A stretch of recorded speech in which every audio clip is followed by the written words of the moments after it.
What a beautiful sound, echoing as it has for over a century, high among the snow-capped mountains of the San Juan National Forest in America's great Southwest. It's the whistle of a steam locomotive, and her year-round job is to pull a famous and historic passenger train, the Silverton. This same kind of coal-fired, steam-powered engine opened up the richest corner of Colorado. It was a mining train, working its way through an area now known for the Indian ruins at Mesa Verde National Park, great ski resorts, and pure scenic beauty. We're at the original station in Durango, Colorado. Here, the Silverton train begins its daily trip north into the towering peaks of the Continental Divide. And today we're going to take that trip. A 90-mile adventure-filled ride starting out more than a mile high in Durango and climbing nearly 3,000 feet higher to the old mining town of Silverton. It's this trip that has made the Durango and Silverton Narrow Gauge Railroad a living legend, a national treasure. Dawn is just breaking, and things are getting underway in the roundhouse. Engines that worked yesterday are being prepared for today's run. Glowing coals in the fireboxes, carefully tended during the night, need only a little stirring and a few shovels more to be ready. These 5 steam locomotives are like no other engines in the world.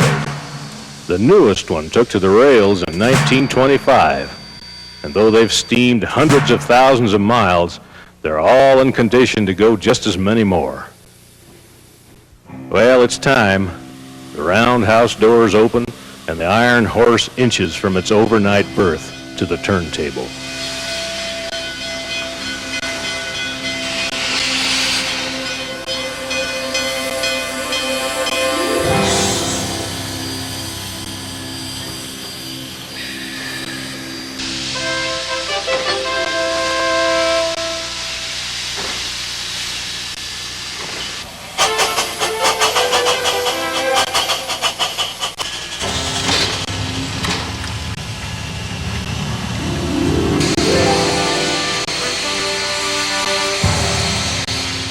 Meanwhile, the crews are busy with the last of their preparations. The tender is heaped with coal. The carmen make a routine but careful inspection along the string of golden yellow coaches. And the concession cars are replenished. Inside the century-old depot, the ticket office and waiting room are a-buzzing with anticipation. A warm fire in the bright nickel-plated stove feels good in the crisp mountain air of a Durango morning. And then they hear it. People rush outside with their cameras to get themselves a picture. The locomotive slowly backs toward the cars for coupling. A solid clunk from a leading car is the signal to all on board that the Silverton train stands ready. Some passengers are swapping talk with the engineer and the fireman. Others are hurrying to take their assigned seats. Now the conductor makes a final seat check. A few standby passengers who are waiting for an empty seat or two grab their tickets and climb aboard. The conductor gives the high sign. All aboard! The engineer gives 2 blasts of the whistle. Eases the throttle open, and we're rolling.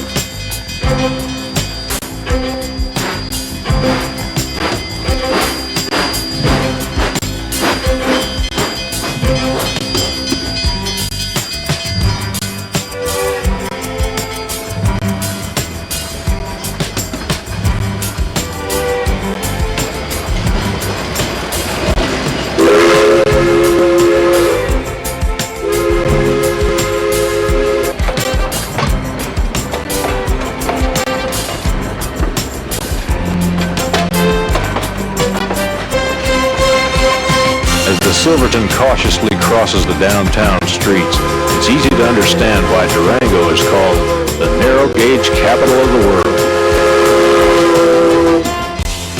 Whistles for each street crossing are answered by waves from townspeople all along the track. This historic city has preserved a lot of its Victorian charm. With its colorful past and surrounded by awesome natural attractions, Durango offers a complete range of vacation accommodations to visitors from all over the world, and in all 4 seasons. Picking up speed now, the coaches begin that gentle sideways rolling motion, characteristic of early railroads. A few steps in the aisle, though, and you'll get your sea legs and roll with the rhythm. Walking around, you'll notice the cars on this train have a little variety.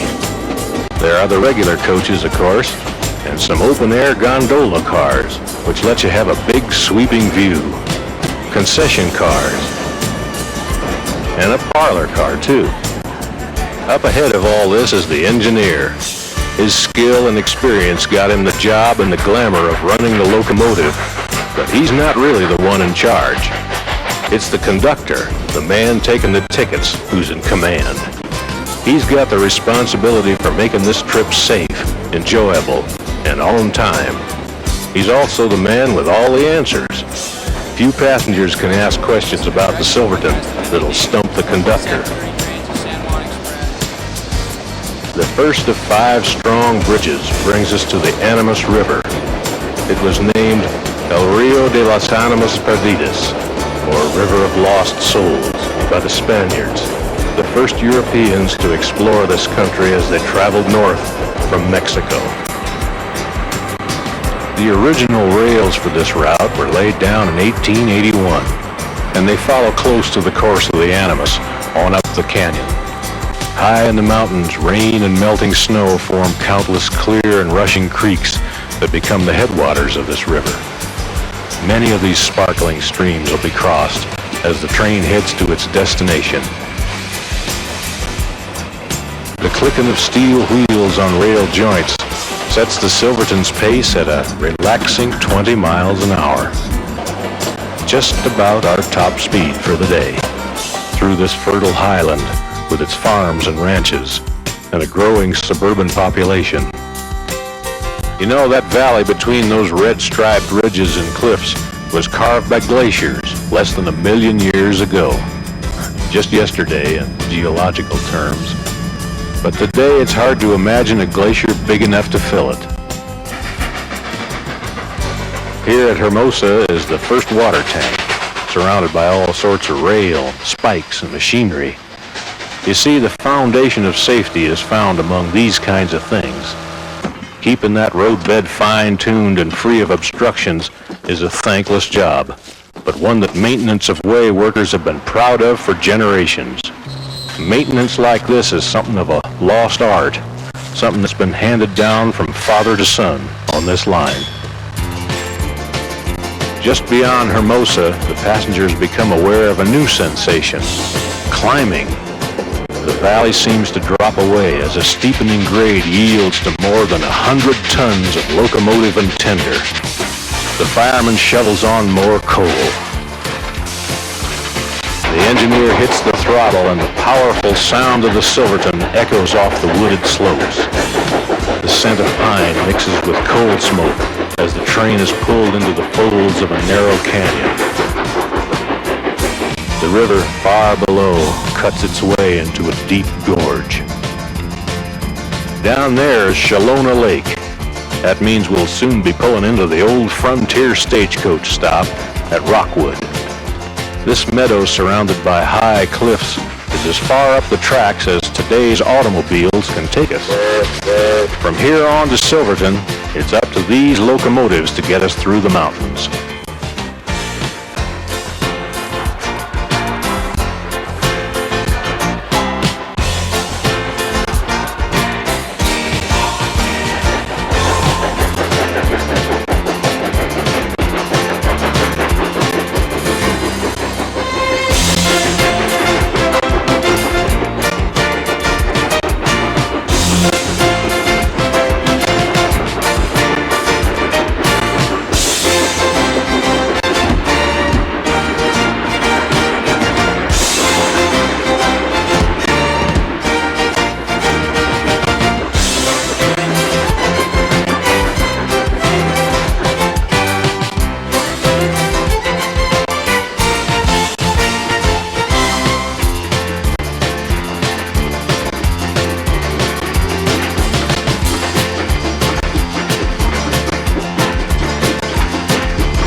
ought to see what they do to keep them running like new.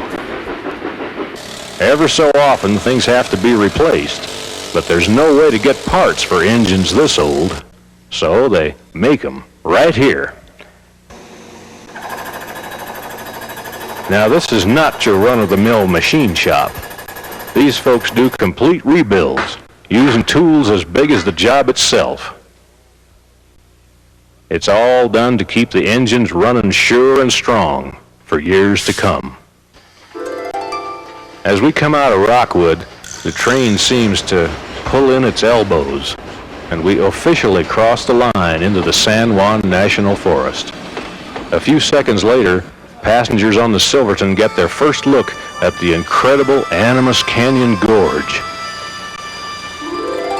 The cars wind around a sweeping curve, and then, slowly, the train moves out onto the spectacular High Line. Up here, the rails cling to a narrow ledge, 400 feet above the raging Animas River. It's hard to believe that the roadbed here was blasted from the cliff with black powder by men dangling from ropes more than 100 years ago. Just as we're coming off the High Line, we enter a heavily forested area. And just the other side of this, the Animas River comes up to meet us, and we cross a 130-foot-long bridge. I imagine old General Palmer and his boys had a time building this one. Yep, William Jackson Palmer built this line, and all the rest of the Rio Grande Railway. To service all this mountainous territory, his trains would have to go where tracks had never been laid before. Sharp curves and steep grades were impossible for the big flatland trains, so everything had to be built smaller.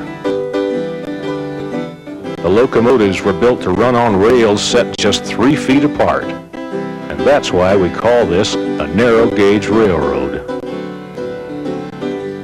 It was the only way through these mountains then, and it's still the only way to see this part of the country.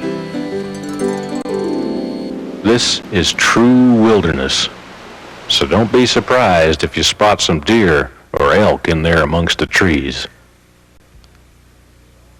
One passenger even saw a mountain lion, although I should mention he saw it from the parlor car.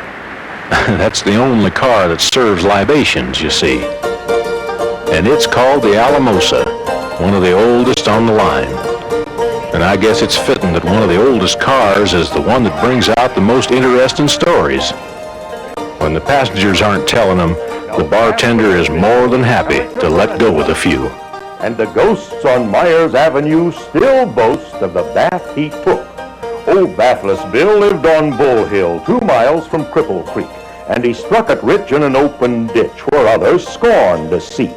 It was near midway, at about midday we heard his joyful shout, "Muckers, skinners, and dance hall sinners all came a-running out." And there Bill stood, with gold as good as any ever found.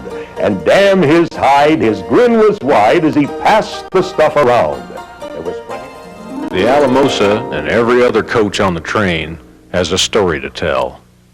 Originally built for the Denver and Rio Grande Railway, most of them had been stored in the Durango yard, but some were brought in from other parts of Colorado and states beyond.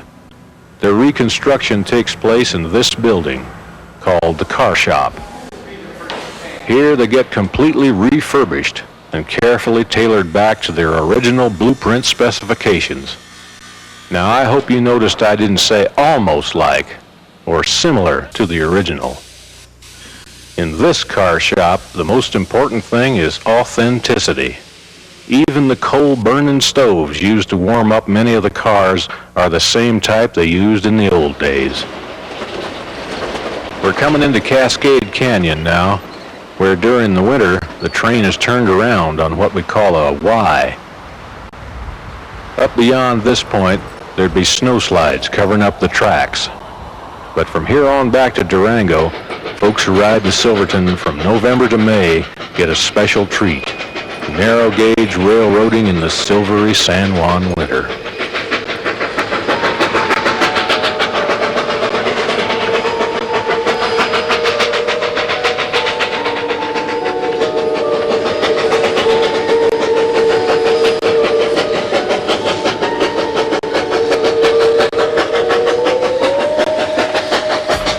summer now, though, and we're pressing on into even more awe-inspiring country. One more time we cross the Animas River and enter the land of the glory holes, abandoned mine shafts from long ago. And way up above them, the Needle Mountains pierce the sky at more than 14,000 feet. All the timber they needed for mine and railroad construction was cut and floated downstream to a sawmill, which was once located here at Teft. Now the Silverton is the only way to see all this close up, but we nearly lost her. You see, along about the 1920s, automobiles were starting to move around, and things got fancier and faster. That made the train less attractive.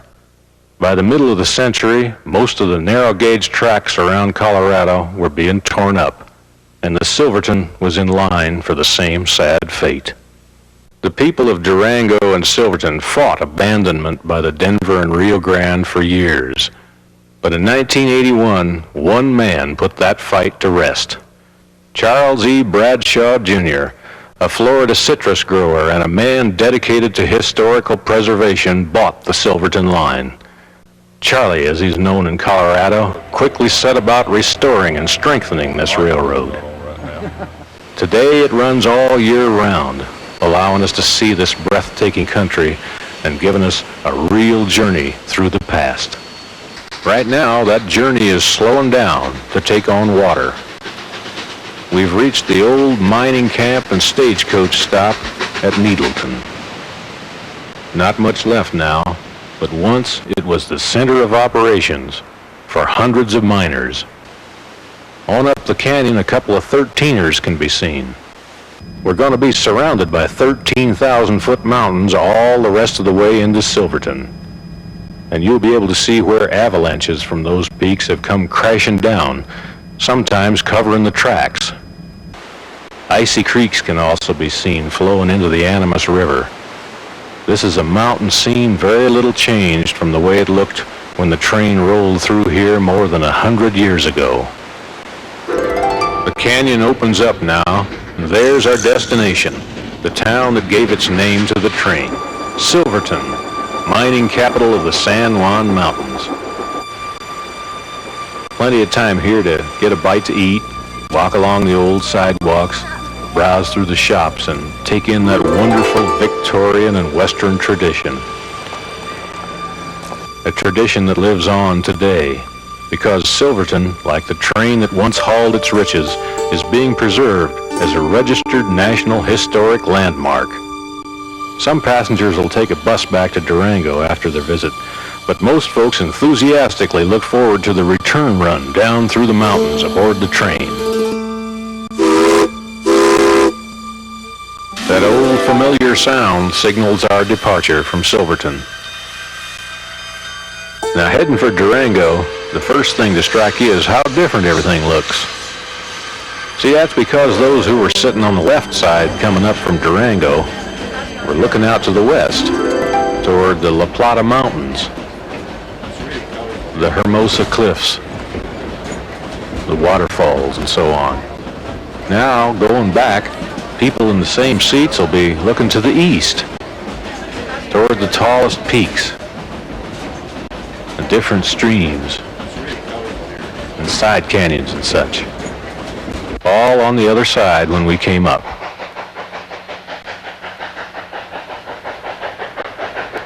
You know, riding this train, it's easy to think you're on another kind of trip, one of another age. And looking out that window, you can imagine you've drifted back 100 years in time.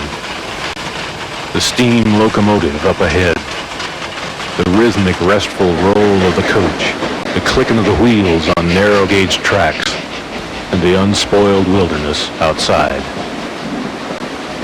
All is today just as it was a century ago. And on the Silverton, it'll stay that way every year, all year round. Those glory days you never got a chance to live are still waiting for you on board the Silverton. She was born one morning on a San Juan summer back in 1881. She was a beautiful daughter of the D&RG, and she weighed about 1,000 ton. Well, it's a 45-mile through the Animas Canyon, so they set her on a narrow gauge. She drank a whole lot of water and she ate a lot of coal, and they called her the Silverton. Silverton train.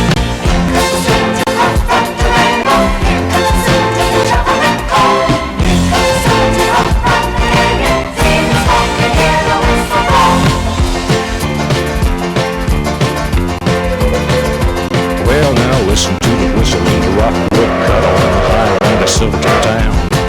And you're gonna get a shiver when you check out the river, which is 400 feet straight down. Take on some water at the needle to the tank, and then you struggle up a 2-5 grade. And by the time you get your hide past the snow shed slide, you head right on to Silverton. Silverton train.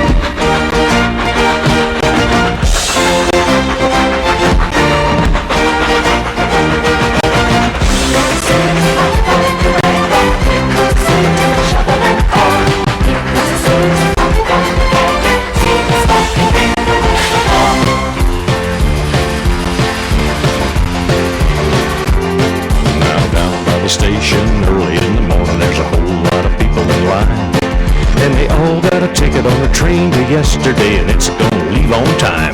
Well, it's a 45-mile up the Animas Canyon, so they run her on the narrow gauge. She takes a whole lot of water and she needs a lot of coal, and they call her the Silverton. Silverton